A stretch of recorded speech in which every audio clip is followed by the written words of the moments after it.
আসসালামু আলাইকুম। সুমাইয়াস মিনি ওয়ার্ল্ডে আপনাদের স্বাগতম। আজকে সকালটা আমার প্রতিদিনের মতো শুরু হয়নি, এক অন্যরকম ব্যস্ততা দিয়ে আজকের সকালটা শুরু। আজকে আমার থার্ড ইয়ারের ইনকোর্স এক্সামের প্রথম দিন। মাঝে মাঝে ভাবতেই অবাক লাগে একটা সময় জীবনটা কেমন ছিল আর এখন কেমন হয়ে এসে দাঁড়িয়েছে। যাই হোক, জীবন যুদ্ধে হার মানার মতো মেয়ে আমিও না, তবে এত ছোট দুইটা বাচ্চা নিয়ে সবকিছু সামাল দিয়ে আবার পড়াশোনার দিকটাও সামলানো কিন্তু মুখের কথা নয়। কিন্তু পৃথিবীতে টিকে থাকতে গেলে তো নিজের স্থান মজবুত করতেই হবে। সন্তানের পাশাপাশি নিজের ভবিষ্যতের কথাও চিন্তা করলে তবেই তো সন্তানের ভবিষ্যৎ আরও সুন্দর হবে। বাচ্চাদের আম্মুর কাছে রেখে অনেক সকালে বাসা থেকে বের হয়েছিলাম। বাসা থেকে আমাদের কলেজে পৌঁছাতে আমার 1 ঘন্টার মতো সময় লাগে।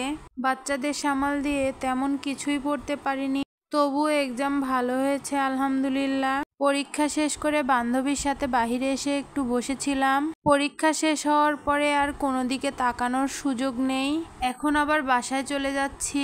আমাদের কলেজের ভেতরের পরিবেশটা অনেক বেশি সুন্দর, একদিন হাতে সময় নিয়ে আপনাদের ঘুরে দেখাবো। বাচ্চাদের রেখে বাহিরে কোথাও গেলে আমি 1 মিনিটের জন্য স্থির হতে পারি না।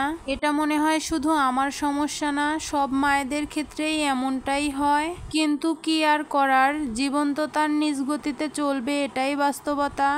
এটাকেই মেনে নিতে হবে সবার। বাচ্চারাও চিরকাল ছোট থাকবে না, তারাও একদিন বড় হবে, তারাও জীবনের তালে পা মিলিয়ে চলতে শিখে যাবে। যাই হোক, আপনাদের মনে প্রশ্ন থাকতেই পারে আমার কলেজটা আসলে কোথায়। আমি আমার প্রাণের শহর নাটোরের নবাব সিরাজউদ্দৌলা কলেজের অনার্সের একজন স্টুডেন্ট। যদিও শহর আমার ভালো লাগার জায়গা নয়, তবুও এটা আমার প্রাণের শহর বলে কথা। সুন্দরবন কুরিয়ারে একটা পার্সেল এসেছিল, ওইটা রিসিভ করে নিয়ে এখন বাসায় চলে আসছিলাম আবার। আমার ভিডিওগুলো আপনাদের কেমন লাগে কমেন্ট করে অবশ্যই জানাবেন। ভালো লাগলে পাশে থাকবেন। আল্লাহ হাফেজ।